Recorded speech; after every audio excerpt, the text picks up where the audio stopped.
You can vote at age 18, but no one seems to do that. You can vote at age 100. Everybody who's 100 seems to vote. We could take them all together, expected voters, and then try to think about where the average voter is. And again, being completely abstract about it, imagine that people vote the way they're expected to given their age. The median voter is at about 50 years old in the United States. Well, that means that the median voter, if you can picture her, she also expects to be dead by the time climate change disaster comes around. Because even if the climate change occurs, even if the disaster occurs in 2075, which is maybe the mean of all these predictions, that's some, 60-something years away from now, and the 50-year-old doesn't expect to live that long, even with technological change. So she doesn't care, and in a sense, we could finish the talk right now. That could be a really simple talk. You could just say, if the puzzle is, why don't we do anything about climate change? There's these good investments we ought to be making as a society. The answer might be, it's an answer many of us have thought of before, but the answer might be, the problem is the median voter. The problem is that society as a whole may think this is a good investment, but the median voter thinks, well, what do I care? I'll be gone, I'll be dead, long dead in fact, even my children will probably be dead. So I don't really care about the Earth going into the sea if there's any sea left in 2100, it's not my problem. And then we can stop right there and bemoan. In fact, that is what some writers do. We could bemoan the problem of long horizons, that politicians and even voters don't really care that much about what happens long in the future. They can't think that far. Usually the argument is, in Dick Posner's book on catastrophe, is about politicians. It said, well, they care about maybe the next 4 years, 2 years, 10 years. I mean, they have some horizon.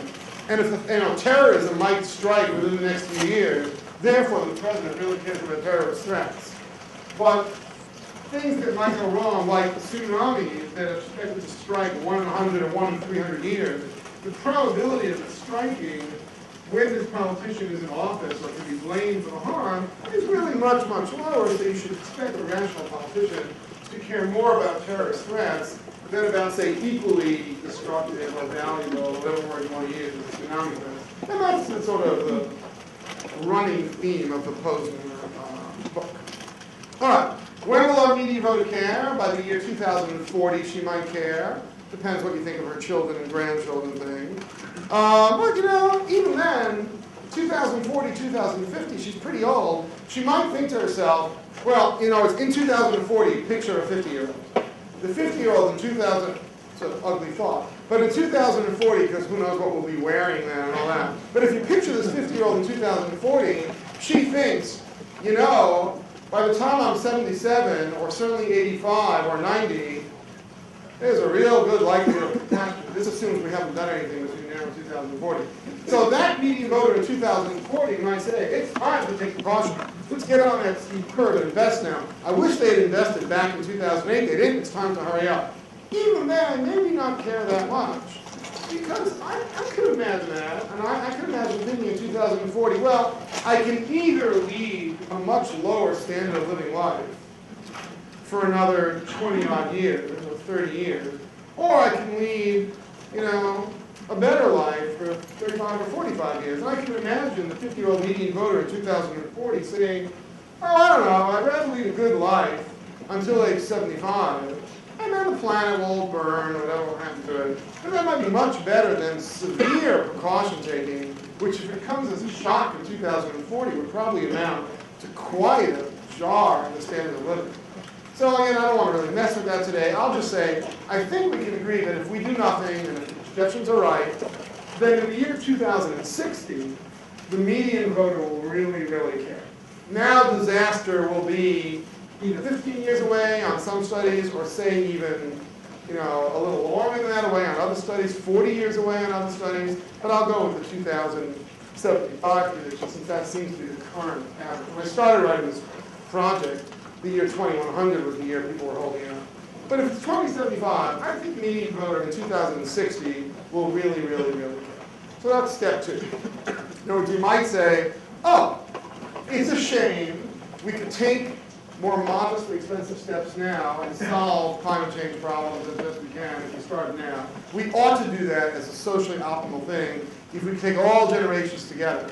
But given that the center of power is with this median voter in democracy that the politicians are responsive to, young voters are being overwhelmed by older voters. The older voters don't care. But you know, the planet will not sink into oblivion, because in the year 2040, the median voter will finally care a lot about the coming catastrophe. Then the median voter will vote to take steps. Then the planet will be saved. They'll just all moan, and they'll say, it's really too bad, because if only they had started in 2008 or 1990, it'd be so much less painful to make the change, and you get where I'm going. It's going to get faster, so maybe I should just speed up now. All right, next step, and I think here's the critical step. That's not the right way to think about it. Because I think the right way to think about it is, if it's true that in 2060, let's say, people who are then 60 years old will surely, you know, the 50-year-old's going to start voting for climate change. The 60-year-olds are going to be, people are going to be pointing at them and saying, you're to blame. When you were the median voter 10 years ago, you should have started change faster. We have no sympathy for you. You're part of the problem.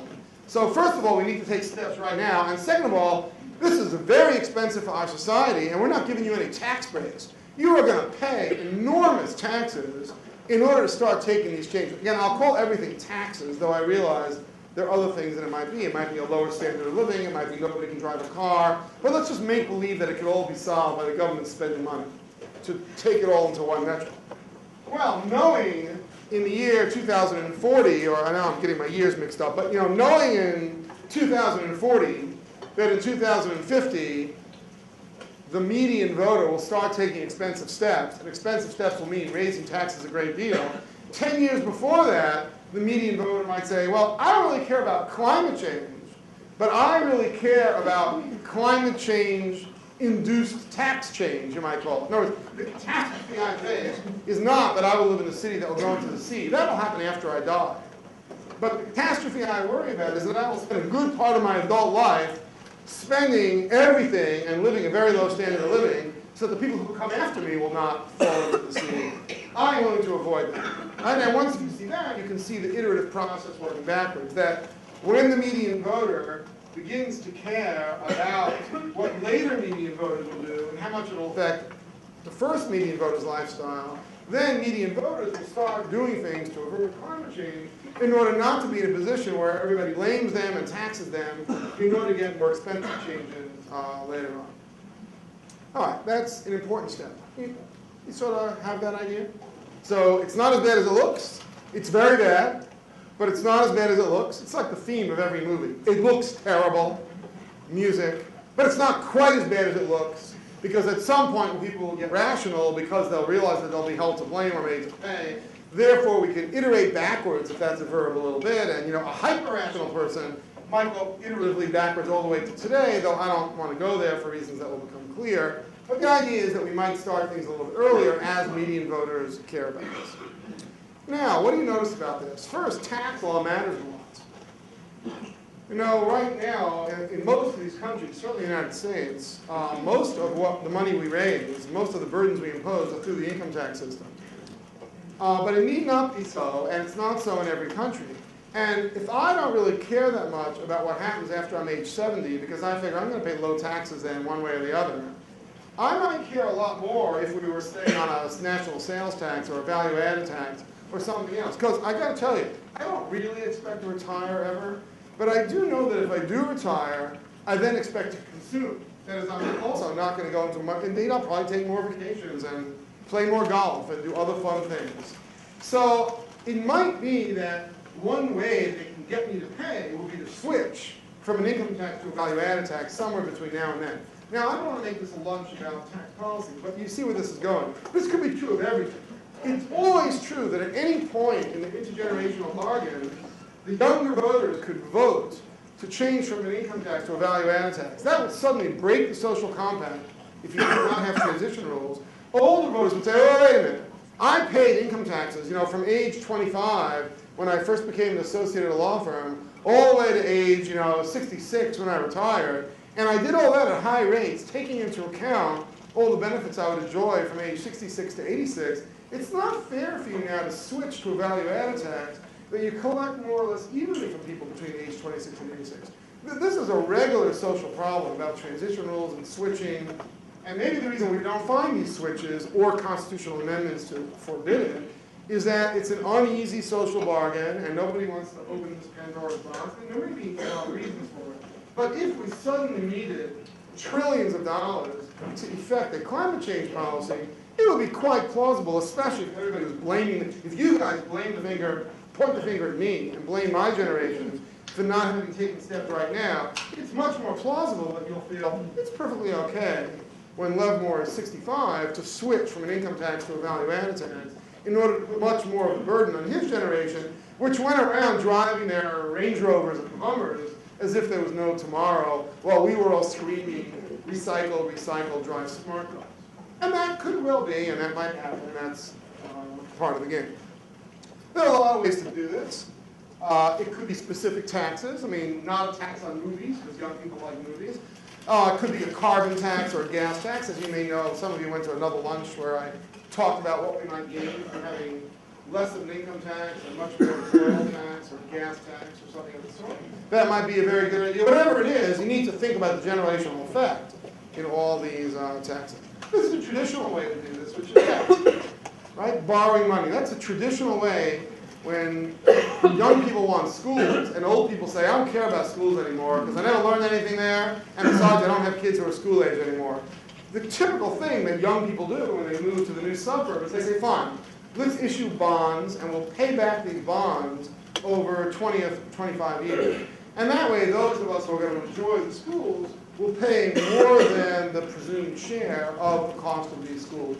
And then older voters say, oh, maybe wrongly they say, oh, okay, I'm not sure what the effect of my property values is, but at least I understand the concept that if you build a bridge or build a school and you pay it off over the expected length of the life of the school or the bridge, maybe that's a fair way to pay for it.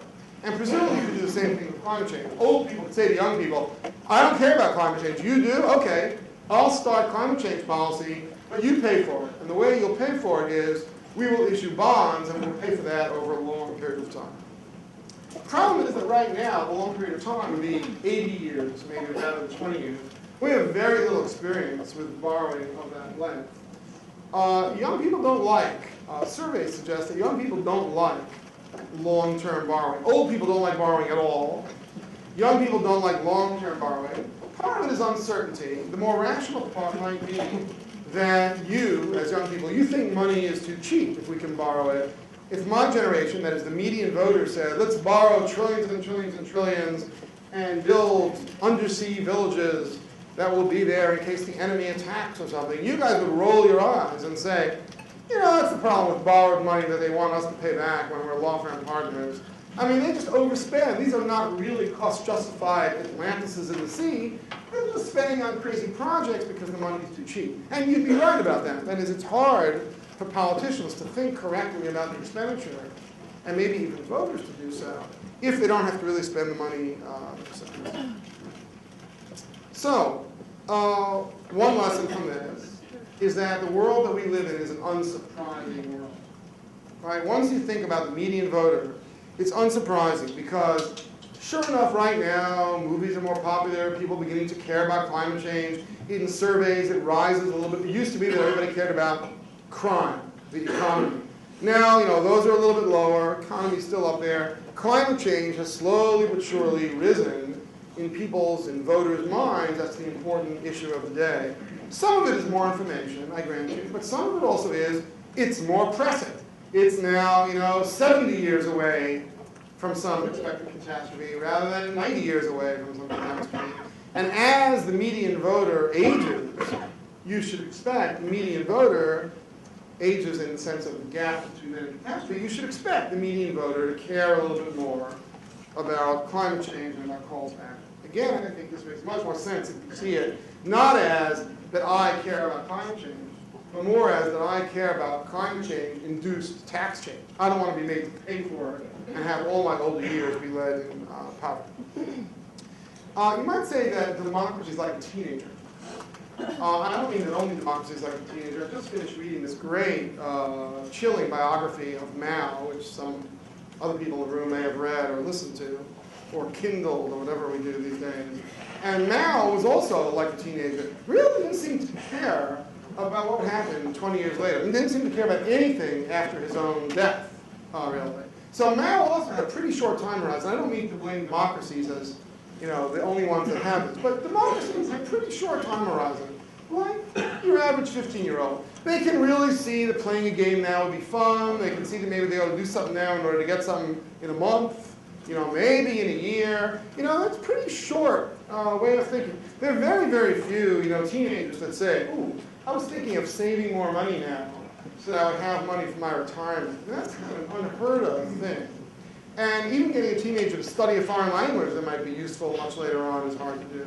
And that seems to be the role of the middle-aged person, is to tell the younger person how to extend their time horizon a little bit. And it may be for politician reasons or voter reasons that democracies are a lot like that.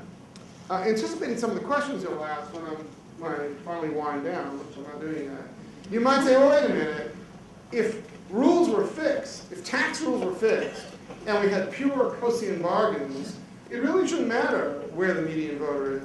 That is, it should always be true that young people can say to old people, we really need to invest in climate change now. It's socially efficient investment. By Levmore's example, it'll return 15% or more. We ought to do it.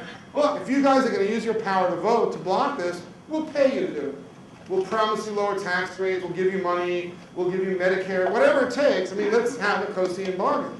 That's right. In some perfect transaction cost-free world, there should be constant bargains among generations.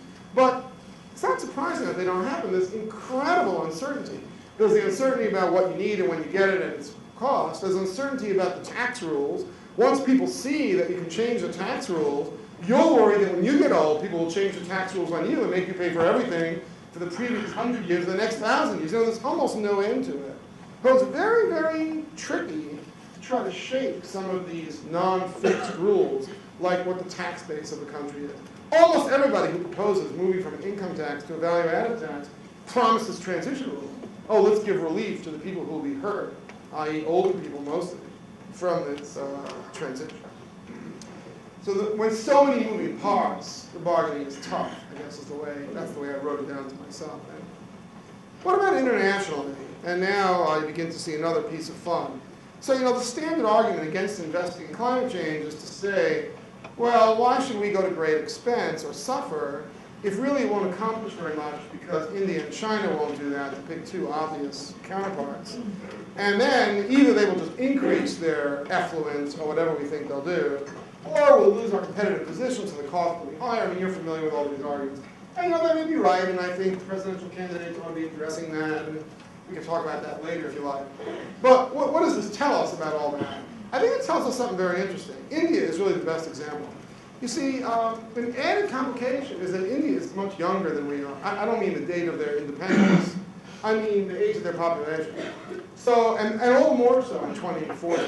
So, our average age, I wrote down some statistics, in our median age now is 36. Our actual median voter is between 45 and 50, depending on the election and who turns out. But if our median age is 36, the median age in Europe is, I think, now between 40 and 41. I wrote down India. The median age in India is, anybody want to guess? 25. Sorry?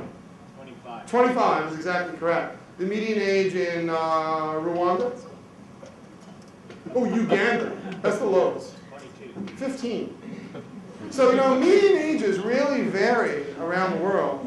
The median age of Japan, it's like 100 something. The median ages really vary. And, the median voter to median age gap is not always the same if you think about it, not because of voting ages.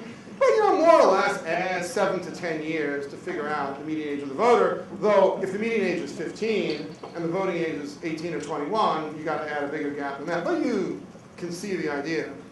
Well, our negotiations with Japan are very different from our negotiations with India. It's not the most important thing there, but it's there a little bit. India, in the long run, will care much more about climate change than Japan will, because the median voter in India will more quickly be there when the place sinks. It's also true that India is likely to suffer more from climate change, as you know from general newspaper reading, the agricultural sector where it's located, the effect of a few degrees temperature and all that. So India is like a prime customer for us to negotiate with because they will be young. That's great for us. It's hard to negotiate with an old country. Now, it's a little bit easy to negotiate with an old country, only in the sense that we might say to them, go along with us in reducing your carbon, but don't worry about the cost. Come on, you know, you're old. You can pass it on to the young people in Japan. And I guess that is one argument you can make to an old country about their internal politics. But I think most of us would rather we were talking to somebody who was young and cared about climate change more than who was old and didn't really care about climate change except as a second or third removed effect. China's trickier. Right now it's younger than we are, but because of their slow population growth, that is, or maybe even negative population growth, by the year 2040, China will be about our age, and by the year 2050, China will actually be a little older than we are. So China's a tricky situation here. And again, I don't mean to make this the major effect. The primary effect, I think, is the one I've already discussed. A secondary effect is that at the international cooperation level, you need to begin to think about the age profile of the populations. So let me sum up, and then let's do questions. Disaster can be overcome by intergenerational bargains. I'm convinced of that, and the whole talk stands on that. But it's hard. It's like, I didn't do the math, so I may be off by orders of magnitude, but it's like saying, what if we knew that to have the decent standard of living, we needed now to build 10,000 Golden Gate bridges? You know, we need to make an enormous investment. You know, how good would we be at working that out between young people and old people, people who thought the roads were crumbling, not thought the roads were crumbling? I mean, that's an enormous investment, and if it needs to be done, as it probably does in the case of climate change, either by reduction in standard of living or expenditures or water systems or energy substitutes or whatever you think it is, it's like building more bridges than you've ever seen, which can be done, but it's a substantial intergenerational bargaining process. One way to mediate this is through the tax system. A lot of it hangs on who pays. Right now we have a stable system, and it might be that one way to think about tinkering with it is to think that you want a tax system that matches up with either who caused the problem, if you think you can do that, or who will benefit from the problem. Probably we're at an advantage. Probably because we have an income tax, we are more inclined to vote for steps that countries that rely much more on value-added tax are inclined, right? In a value-added tax country, if it's old, think about an old value-added tax country. You know, that country expects the old people to pay more through their value-added taxes paid in retirement, and yet those people are biased towards the median voter, and they don't care as much about climate change. You know, that's serious. I think they would wish they were in an income tax for this purpose. But always beware that we can switch to a value-added tax in order to lay blame or in order to be in this intergenerational bargain. That's maybe the only thing that should worry us about a gas tax. Borrowing might be a solution. And finally, I guess I would say, well, we should be grateful that at least internationally that problem is probably smaller than we think. Because when we're ready to do deals, we'll be bargaining with countries, at least one important country, maybe two, that are significantly younger than we are.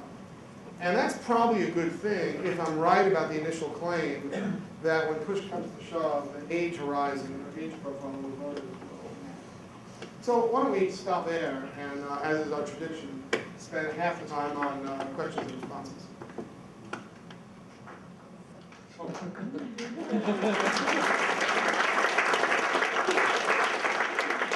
If I had known that clapping was the convention, I would have finished with some rousing final line. And so I say to you, we can solve the problem.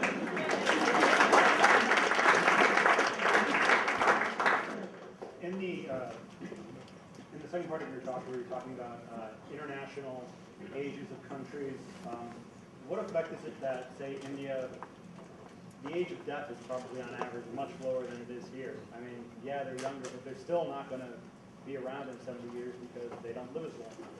Yeah, that's a really great point. I wish I had said that. I'll repeat the question. The question is, oh, wait a minute. Some of these countries that are young, indeed almost invariably, the Ugandas and the Indias of the world, also have lower life expectancies. And so they may be younger, but they don't expect to be there in 2075, or they shouldn't expect to be there in 2075. Yeah, I should have taken that into account, meaning I should have limited my comparison, say, to China, UK, Japan, US for now. Although I think India, not Uganda, is a good example. So mortality statistics catch up very, very, very fast. So in 1960, Mexico was much younger than even we were. And now, you want to guess? I mean, do you know anything about, now basically the same life expectancy. It's infinitesimally short, a couple of years, and the gap is narrowing. So, with reasonable changes, that is, once a country is stable and has clean water, a few other things, the life expectancies change dramatically and very, very, very quickly. So, almost any country that we would care to deal with about the things that went into climate problems, it's really about energy policy and about a few other things. As soon as they have enough of an industrial base or consumer base to do that, they probably also have life expectancy that is approaching ours, or we, of course, not the highest life expectancy, or even, about ours. So we're just in the middle of the life expectancy story, despite all our expenditures. So we actually might be in a good example. It does make Japan even more striking. They're older than we are, for your example. They're older than we are, but they also expect to live longer. So maybe I shouldn't be counting Japan as really old, just because they're 5 to 7 years older than we are. They expect to live 2 to 3 years older than we are. The gap's not as great as it appears. Another interesting thing about that, now that you bring it up, is we also ought to look at retirement ages if we think who pays the taxes really matters. Japan is a much younger retirement profile than we do, even younger than Europe does, and much younger than Mexico does. So Japan, really, it's a whole different analysis. The median voter is quite old, by comparison. They expect to live a little longer, but between median voting and age of retirement is only a few years. So that median voter is a really powerful guy. I mean, that's a place where we might expect to see some equivalent of a constitutional amendment or a change in basic law locking in the tax system. Because those guys are really worried that the tax system will be flipped on them, and in their old age, they will suddenly be expected to pay much higher value-added taxes, and their counter-younger parts will expect lower. But your point's well taken. If I had a pen, I'd write it down. But perhaps you could email me or mention it. Yeah, behind you. Hi. Hi. You talked a lot about sort of whole response to climate change depending on the whims of the median voter. And then for China, how it might be complicated because of the shifting age of median voting. Could sort of that problem sort of be matched on the other side, that perhaps the whims of the median voter don't mean as much to policy in China as they do in the United States? Yeah, that's a good question. Well, I'm ready for yours. So let's see, let me repeat the question. The question says, well, aren't you a little too obsessed with the median voter? First of all, maybe the median voter has these whims, so I'm going to object to that word. But then I think the more serious part of the question, the harder part of the question is, it's a little funny to talk about the median voter in China where elections are at such a nascent stage. Well, what's the evidence, you might say, that the leaders really are responsive to the median voter as opposed to something else? And why fixate on the median voter in China of all places? Is that fair? So first of all, take back the word whims. You said it 3 times. Come on. It's not the whims of the median voter any more than it's the whim of General Motors to try to make money. It's sort of their self-interest. And I think as a first cut, we usually think that the self-interest of a voter or an economic player or a politician is probably the most important thing to know, though there might be other things to know. Right? The median voter, is somebody who isn't going to be around.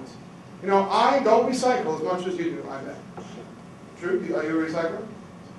Yeah. Yeah. I don't really care. I care a little bit. I'm skeptical. I recycle when people are watching. I'm trying to be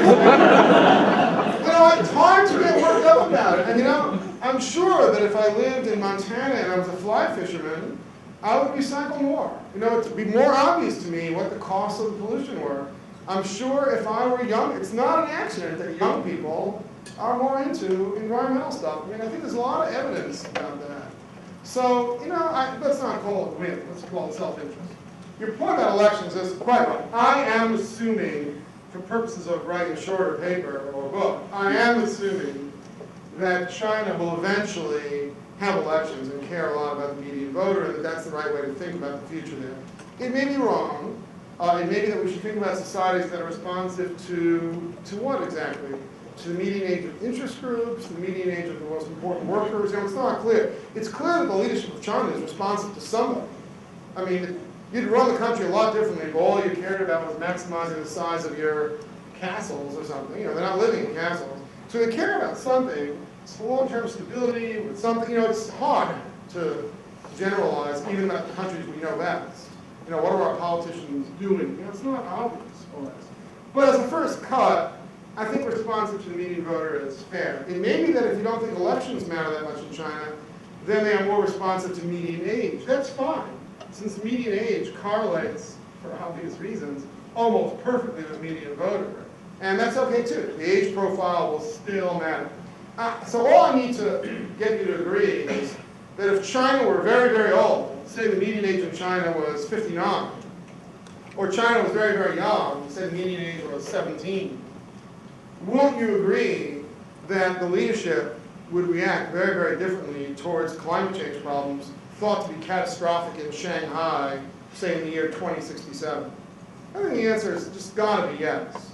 I mean, in one case, they would worry about huge insurrections and economic dislocation because there'd be a whole population growing up realizing that their industrial base is going to be underwater if they don't do anything about it. In the other setting, they respond to this entire population who really don't give a hoot and worries about only maybe their children and grandchildren, and you know, their standard of living is so likely to be higher than the people who are now 59 that it's hard to believe they get all worked up about it. So even if we didn't expect elections, I feel pretty comfortable saying age matters. Yep. It seems possible that, you know, before any expected catastrophe date, there'd be, Before any, like the date of an expected catastrophe at 2075, that it would be maybe 20 or 25 years in front of that where there might be a point of no return, since these solutions will probably take some time to implement. So might there be the possibility that, you know, before 2051, we would have to, you know, set the path to solve these problems, that there would never be a time before then when the median voter would care about this? you're in the movie business, because I see it coming. Yeah. So the question, if I could paraphrase it just a little bit, is maybe an asteroid will hit us before climate change. I mean, is that sort of the question? No, it's that, let's Meaning say, we won't care. no, I think what I'm saying is that maybe, you know, to reverse climate change might take like 20 or 30 years, and so that's another 20 or 30 years of people before our point of no return date that plan on not being alive anymore when catastrophe hits. Okay, well, maybe you read different science magazines than I do, but I don't think anybody thinks there's a point of no return. There's a point of huge costs, and of course that's not a point. I mean, it's a curve, and I'm just exaggerating it a little bit to make the analysis easier. You know, that if there's catastrophe, I mean, say temperatures rose 8 degrees rather than 2 degrees. We wouldn't all disappear, but we would have massive relocation to areas that are now cooler or maybe even too cold to live in. Lots of our infrastructure would be wasted. I mean, there'd be enormous costs, but it's not a matter of disappearing. Now, it might be that you think that with enough climate change, no government would be stable. That as an intergenerational bargain really wouldn't matter because it would all fall apart if, you know, 100 million people had to relocate to the Yukon. And they just wouldn't go there and then say, oh, continue as before. There's my state legislator walking down the street. You know, they say, whoa, all bets are off, and it's like Road. You read that novel? No. Oh, well, you guys march down the middle of the road, you know, killing everything in sight, and an old guy like me, you know, hides in the woods and, you know, all that. I mean, it might be a totally different society. So that, to me, might be a point of no return. I think that's a little extreme. I mean, more likely is that, you know, with 20 years warning, say we do nothing and all the projections are right. So then with 20 years warning, people would see that a couple cities are likely to disappear at some point. And they'll either go to great expense to build all sorts of walls, you know, the Netherlands style, or slowly but surely those cities will shrink and, you know, Minneapolis will become the booming place or something. You know, that's much more likely disaster scenario. I call it disaster because, you know, that will become the national obsession. It would be all of healthcare and all of national defense and all of space rolled into one big program. That would be very, very expensive to relocate, you know, the entire population. Much more expensive for China and India than for us, and that is what the projections show. You know, we're sort of a service economy, and lots of things can move around, and you know, finally we might be happy that we don't make anything anymore. You know, it might be good news. There's nothing to move. Or, better yet, the guys in Arizona will move back to Pittsburgh and fire up those old steel plants, and they'll be in the perfect location at that point. You know, who knows? But, you know, I think that's just a little bit much for me. Yep? It seems like you were describing global climate change as a problem that's sort of discrete. As I'm thinking, a lot of carbon dioxide and greenhouse gas generating activities also generate air pollution that has immediate sort of health effects on the population, where coal power plants, for example. Is there any effect on generations that would have an immediate public or health effect to greenhouse gas generation? Yeah, that's very interesting. The question is, leaving aside climate change catastrophe for a minute, and just think about environmental damage. Do age profiles matter for that, or is it intergenerational bargaining? I've only thought about this a little bit, and maybe there's a lot written about it that I don't know. I think the answer is sure, but it probably washes a lot. You know, old people care a lot more about bad air quality, right? If you live somewhere where they say, oh, the air quality is, you know, people at risk should stay indoors. That must be really bad news in Saratoga, Florida. You know, whereas for us, I don't know, I don't mean to pry into your health situation, but for us, it makes no difference at all. I just lead my normal life. And indeed, I find myself thinking, ooh, my run at the lake will be better today because I'll have to exert more energy. It'll be better exercise. This is efficient. You know, I don't know. On the other hand, you know, and you see where I'm going, old people care more about the immediate quality of the air because they might have more trouble breathing. But young people care more about the quality of the air because it signals what the environment is likely to look like or, you know, devolve into over their lifetime. So I'm not sure who ought to care more about that. I haven't really thought about it. It might be there's an answer, but I don't know. I will just point, there is a recent mercury regulation in Illinois with regard to coal power plants that produce mercury, which has an effect on development of children, and so that it was. Yeah, but it also has an effect on old people. They're brilliant. It was a huge push by pediatricians. Right. So that's right. There are some things that affect babies in utero. You know, in my hypothetical world, though it sounds ridiculous to say, old people don't give a hoot about it. I don't really believe it. But, you know, in this hyper-rational world. But then there are other things that old people care about a lot more. You know, acid rain, you know, might really matter to them more. So I don't know the answer to that. Overall, it might have to do with specific things. Yep. I guess I wonder about your notion of costs, and I'm neither an expert economist nor an expert in tax policy, so this may be a very lay understanding. But insofar as it requires all these adjustments and construction of 10,000 Golden Gate bridges, that's all economic activity, which stimulates economic growth and is a productive use of labor and will result in wages and things. So how far can we think of this as cost, or just another, or refocusing or rechanneling of economic activity into different priorities than our current priorities, which are, we're building houses and roads. Now we're going to, build apartment buildings and mass transit systems. Right. I like to think of myself as one of the most optimistic people on the planet. Certainly in this law school. In this law school, it's not hard to be the most optimistic. But boy, you really outdo me on every front. So the question, if I understand it, is, well, as long as you think that we can offset climate change with investments, shields or new water or plants that process, whatever it is that we'll do, air conditioners facing outward to cool the earth, whatever it is, those are all great. Because, although it looks like a cost, to every cost is benefits in that people will be at work, and they'll be making things, and they'll sing songs while making them. Labor unions will become re-energized, and there'll be all these great effects by whatever your politics are, though I think we know. Yeah. Oh, see, we know even more now. Well, okay, so yeah, that is a kind of little bit of an economics problem there. I think you have to believe, unless everything we know about life is crazy, you have to believe that if I am hired to dig a ditch and then fill it with dirt, to give the World War II and New Deal example that the president then talked about a lot, you have to believe that although there might be some benefits to that, it just can't be that those benefits come close to or exceed the costs. That is, it can't be that whenever we have a problem, oh, here's $100, just make a mess of that desk and then fix it. And the desk will be the same. Then we'll have $100, she'll spend it, it'll multiply through the economy, we'll be rich. We'll beat Sputnik. Absolutely. It can't be right. So long as they're productive investments. Right, but that's the question about the rate of return. We would rather not have to fix the desk. We would rather not destroy it in the first place, even though it's true that when we have to fix the desk at a cost of, say, $100, it's not exactly $100. The $100 is a complicated measurement because there might be other costs and benefits, externalities that flow out of that expenditure. More or less $100 captures the right price, but if you think it's a little higher or a little lower, fine. But you'd be much better off not damaging the desk in the first place and spending $100 on improving your standard of living rather than just putting it back where it was.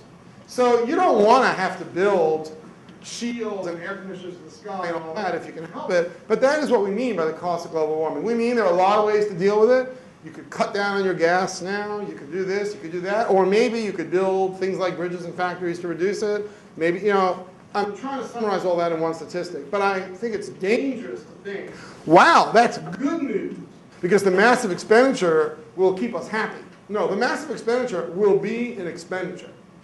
You know, it will be a cost. It will not give us added pleasure compared to our baseline of where we are now, and it'll be expensive. It'll take the place of other things we wish we had. So it'll be very, very expensive. It'll be like putting you in a car accident and then healing you in the hospital. Yes, we can do it, and yes, a few doctors and nurses and manufacturers of equipment will be better off, but we will not be as well off as we were before we wrecked your body in the car accident. Believe that. Yeah. So, I'm curious about how strong do you think this intergenerational bargaining sort of mechanism is compared to all the other mechanisms out there? I mean, you look at Europe, you say it's an older nation, yet they're doing the most of climate change. You look at trying to bargain between nations, and yes, maybe they like money, but they like to control more of the world instead. And is this sort of really be the situation that we're in a part where there will be an intergenerational bargain? People are like, all right, we fix things now. We'll be like, well, we'd love to do that, but even though we know there's going to be catastrophes in 20 years, we still have to worry about the Chinese nuking us or something in the intervening time. Yeah, that's a great question. To repeat the question, it's, I think you're accepting the first part of the talk, that the age profile within the United States might matter a great deal in terms of median voter. But the objection is to the part that starts saying maybe it'll make international cooperation easier over there and harder over there based on their age profiles. And I agree that's a problem. Because the question is, you know, it's just hard to believe that's such a big effect. Maybe because they live longer in some places. It's hard to believe it's a big effect because, for example, if we look around the world at who seems to be doing the most sacrificing with respect to climate change now, it seems to be some countries in Western Europe. And they are exactly the ones that are old. So that seems a little odd. I mean, my talk would be a lot better if the Europeans were the ones driving Hummers and the Mexicans and the Ugandans were the ones recycling a lot. Then you would say, ooh, Levmore's really on to something. But this does seem a little backward, if you will. Well, that's right. I mean, that's why I leave it for the end. It's just a possibility. But I think the American effect is much more palpable. You know, first of all, not every country in Europe is doing something. I don't mean to insult anyone in the room. But, you know, Italians, for example, are a mess. I mean, they're polluting like crazy. Their footprints are awful, and yet they're really old. So, you know, there are examples every which way. It seems right now to be modest effects based on charismatic leaders or political coalitions. So I agree with you that the evidence is not great for my international point. There's no evidence that India cares a lot, yet they're young. Well, you know, they're probably thinking different discount rates. We're like China. We're better off having 5 or 10 years of rapid growth, and then the burden will be less if we deal with climate change. And that might be quite rational if you're leading China or India. So I'm with you. I think it's a very good point. It remains to be seen. I think it's an effect. You know, it might just be a few years of an effect. You know, just ask yourself the question of if you're the American sent to bargain with another country, say with India or China, and you're ready to reach a deal. You guys take these steps, we'll do those steps, we'll make the whole planet better off. We'll eliminate the competitive argument between us.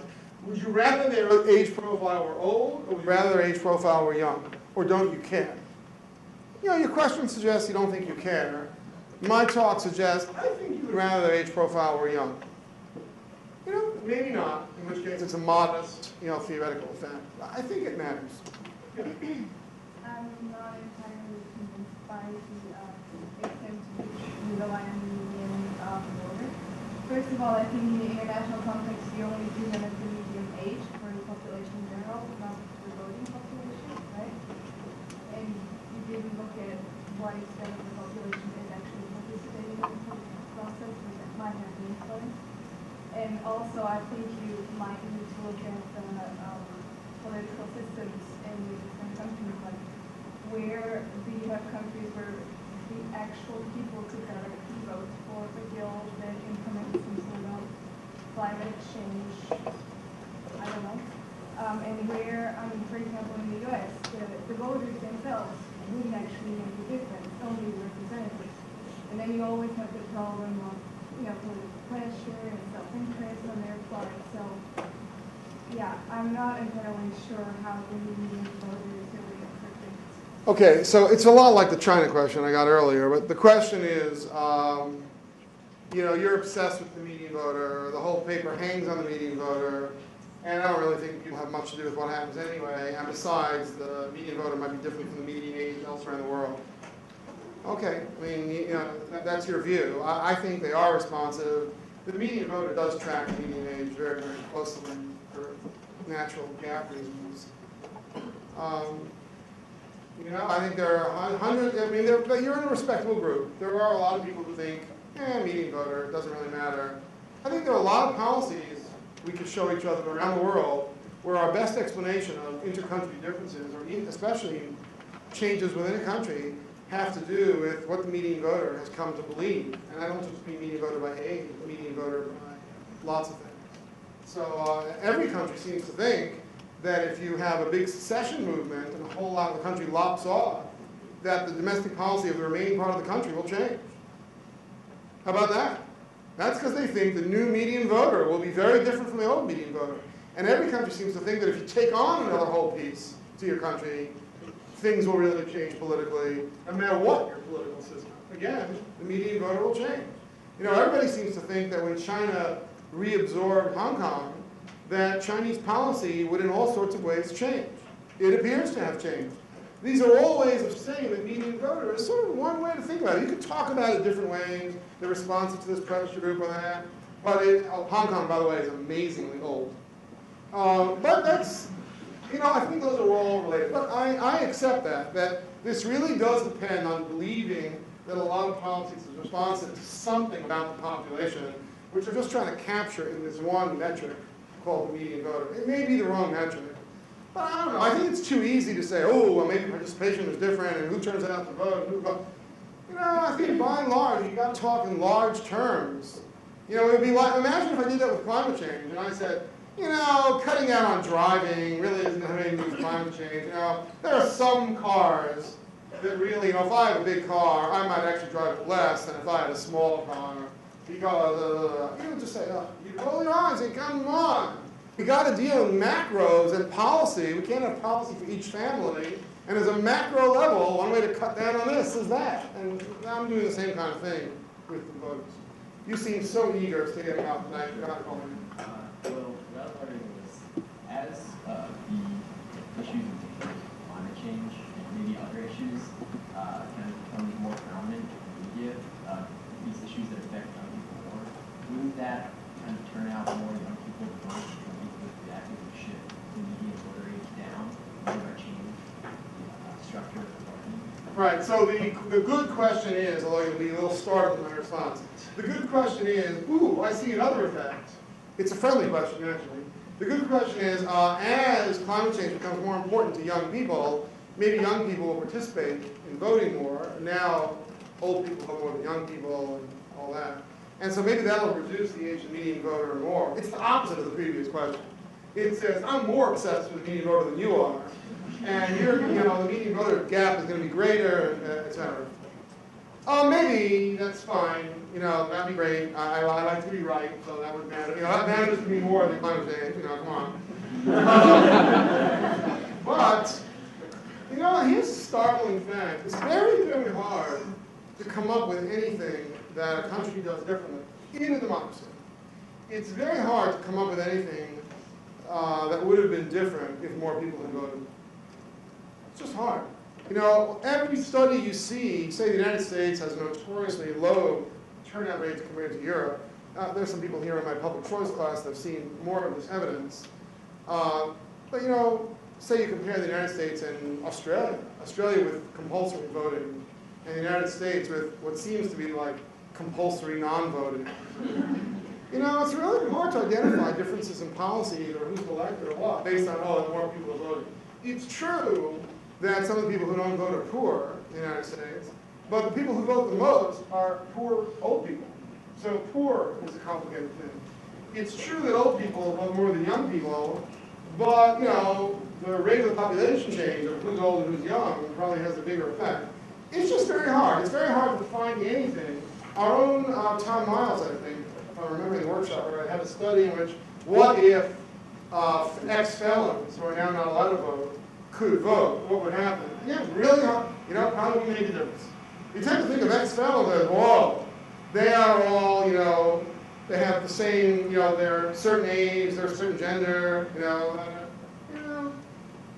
Most people who don't vote, if they vote, you know, they would sprinkle out in voting much more than we think. So I'm not so sure that it would make that much difference. I know that sounds contrary to my whole thing about the median voter, and I'd be happy if you were right. I think we have time for one more, and I feel like I ignored the side. So I'm going to privilege a short question from the side. Is there? Yep. Do you think it's easier to resolve the intergenerational gap if you do necessary action in the change in corporate practices rather than individual conduct? So do you think instead of forcing people not to drive or to move or to change their standards to the course of the agriculture industry to choose the way does business or the auto industry need to change to make people learn to drive? So the very hard question is, do I think that bargaining would be easier? Not would it be better, but would the bargaining be easier or different if we thought not about policies that focus at the consumer level, but thought about policies that focus at the corporate level? Now, say we went about it telling factories what to do or agribusiness what to do. Would that make it easier? I don't know the answer, but I do promise to think about it. Let me just tell you why I don't know the answer. I think I see where you're going, which might be, so a college student, a young voter, might be much more likely to think that a problem will go away or be exported if you just tell Microsoft what to do. And it might be that it's only as we age or as we become cynical or as we go to law school that we start thinking, you know, Microsoft is a they, not an it, it's its shareholders, it's consumers, and telling Microsoft what to do affects the employees and the workers. You know, it's not obvious that you can just order big companies around and think that somehow it's somebody else's costs. And that the incidence analysis question. So I think the gist of your question is that maybe young people would be more inclined to think that if it's exported, then they're not at stake. Is that what you have in mind? So I need to think about that. That might be right. I'm not sure that's true, because if that's true, then maybe it's the young and the very old against the middle or something, which again would change things, but then the rest of the analysis would still be right as the age crept around. And that might be right. It might be this coalition of people who think that telling companies what to do is the solution. I find that hard to believe in this context. This is my last paragraph. I find it hard to believe in this context because as soon as they start that, I mean, companies will migrate to other jurisdictions. They'll see rather quickly that you can't just tell 1,000 factories what to do and expect the world to be better. People won't want to open factories in your state or your country. So I don't think that's a long-lived intergenerational bargain. But if you could email me about that too, that would be. Thank you very much.